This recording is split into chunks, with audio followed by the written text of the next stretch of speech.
प्यारे बच्चों, मैं भूपेंद्र सिंह यादव आज प्राथमिक विद्यालय अपने विद्यालय में कक्षा 4 के बच्चों को पर्यावरण के 7वें पाठ अनुकूलन के बारे में तो चार्ट के माध्यम से और कुछ लिखे हुए पंक्तियों के माध्यम से तुम्हें समझाऊंगा। मैं आज सारे बच्चे यूनिफॉर्म में नहीं है। इसका एक कारण ये है मेरा कि आज शासन स्तर से जारी दिशा निर्देशों के पालन में हमारे विद्यालय पर स्वच्छता व्यक्तिगत स्वच्छता दिवस मनाया जा रहा है। इसमें अनेक गतिविधियाँ दी गई है। इसमें मेहंदी प्रतियोगिता, लोक नृत्य प्रतियोगिता, फैंसी ड्रेस प्रतियोगिता, रंगोली प्रतियोगिता, ये शासन स्तर से प्राथमिक और उच्च प्राथमिक विद्यालय के लिए ये आदेश आया है। तो हम सभी लोग उसी के परिप्रेक्ष्य में सारे बच्चे हमारे बिना ड्रेस के आए हुए हैं, जो रंग बिरंगे कपड़े पहने हुए बड़े अच्छे लग रहे हैं।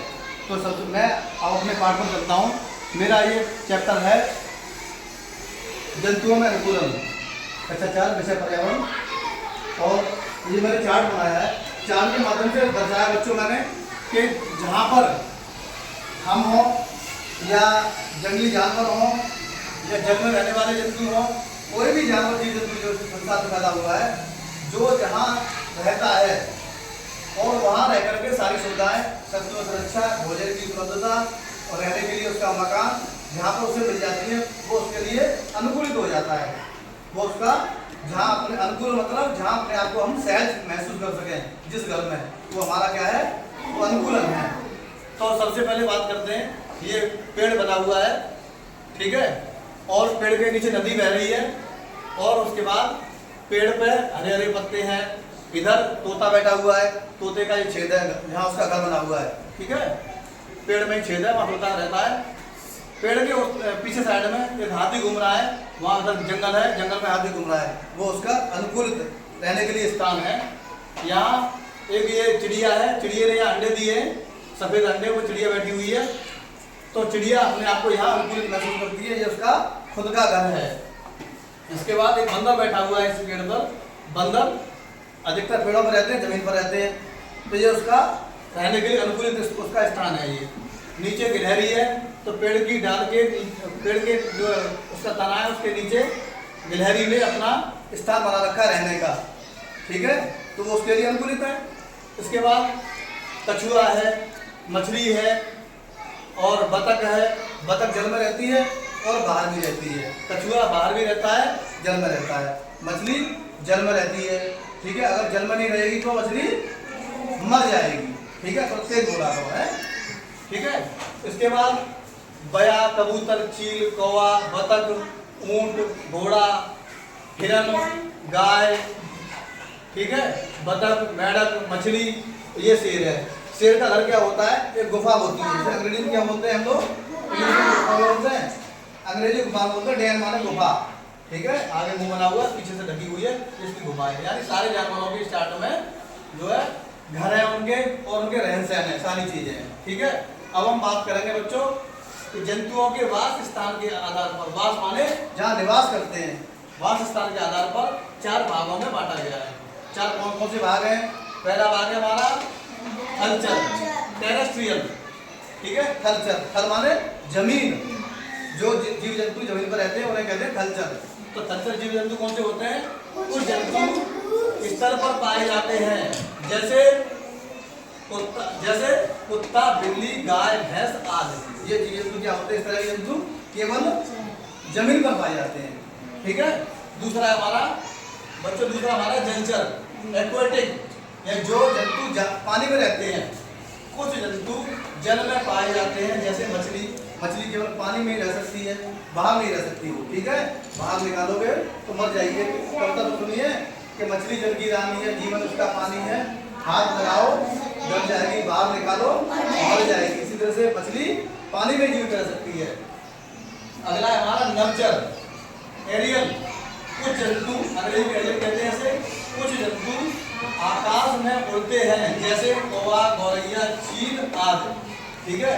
जो नभ माने होता है आकाश, तुमने हिंदी पढ़ा है, नभ माने आकाश, शब्द लिखवाई तुम्हें, उसमें लिखा था नभ माने आकाश, आकाश में रहते हैं। तो जो आकाश में उड़ते रहते हैं उन्हें कहते हैं कौवा, गौरैया, चील आदि। कुछ जंतु क्या होता है कि जमीन पे भी रहते हैं और पानी में भी रहते हैं, उन्हें कहते हैं उभयचर, एम्फीबियन उभयचर, अंग्रेजी में एम्फीबियन कहते हैं, हिंदी में कहते हैं उभयचर।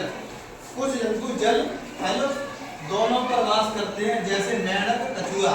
मेंढक खुद के हाथ बाहर आ जाएगा, ठीक है, कछुआ भी बाहर चला जाएगा, अंदर चला जाएगा, पानी में दोनों जगह रहते हैं, ठीक है, समझ गए सब बच्चे, ठीक है। अब तुम्हारे टेस्ट के लिए हम क्या करते हैं, ये तालिका बनाई है मैंने, ये टेबल बनाई है, इस टेबल में तुम्हें पहला कॉलम हमारा क्रम संख्या, ये नंबर लिखे हुए, जंतु का नाम दिया है इसमें, गाय, मेंढक, कुत्ता, मछली, चील, कौवा। थलचर कौन से जमीन पर रहते हैं, ठीक है। जलचर कौन से जीव जंतु जल में रहते हैं। और हमारा तीसरा है नभचर, कौन से जीव जंतु आकाश में रहते हैं।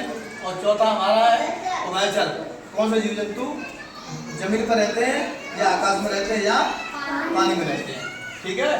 उसके बाद पहला हम करेंगे गाय। तो बच्चों बताओ गाय कहाँ रहती है, थलचर है गाय, तो हम थलचर वाले कॉलम में टिक कर देंगे, ठीक है। अब क्या है मेंढक हमारा, तो मेंढक क्या है ना, मेंढक हमारा उभयचर है, जल में और पानी दोनों में रहता है, इसलिए क्या होगा ये उभयचर, ठीक है।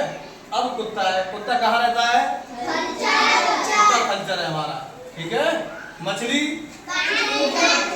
पानी में रहती है तो क्या होगी, जलचर, वेरी गुड। अगला है हमारा चील, चील आसमान में उड़ती है, ये क्या होगी, नभचर, वेरी गुड। कौवा, कौवा हमारा क्या करता है, आसमान में उड़ता है, ठीक है, तो कौवा क्या होगा, नभचर, ठीक है। तुम्हारे द्वारा ये प्रश्नों के जवाब दिए, ये सॉल्व किया गया। अब हमारा है निम्न के जोड़े बनाओ, जोड़े बनाने इनके हमें, ठीक है। तो जैसे मेंढक है, ठीक है, मेंढक क्या कहाँ रहता है, पानी में और जमीन पे, तो ये क्या होगा, तो मेंढक को हम किससे मिला देंगे, ठीक है। मछली हमारी, मछली का शरीर होता है धारा रेखित, क्या होता है, धारा रेखित। तो धारा रेखित में कहीं लिखा है, कहाँ लिखा है, ये लिखा है, ठीक है। तो मछली को हम क्या करेंगे, धारा रेखित से मिला देंगे, ठीक है। ऊंट, ऊंट को किससे मिलाएंगे, कुंवर कहाँ होता है, पीठ पर, ऊंट की पीठ पर कुंवर निकला होता है, ठीक है, इसलिए कुंवर से ऊंट को मिला देंगे, ठीक है। और अगला हमारा है धावा, पक्षी को क्या होता है, पक्षियों पंख होते हैं, ठीक है, पंखों की सहायता से पक्षी उड़ते हैं, इसलिए पक्षी को क्या मिलाएंगे, पंखों से। बहुत बहुत धन्यवाद सभी बच्चों का, बड़े मन से तुमने पढ़ा, और मुझे उम्मीद है कि आने वाले चैप्टर को दोबारा फिर हम इस तरह से पढ़ाएंगे, उसमें मेहनत करोगे। सभी का बहुत बहुत धन्यवाद, थैंक यू।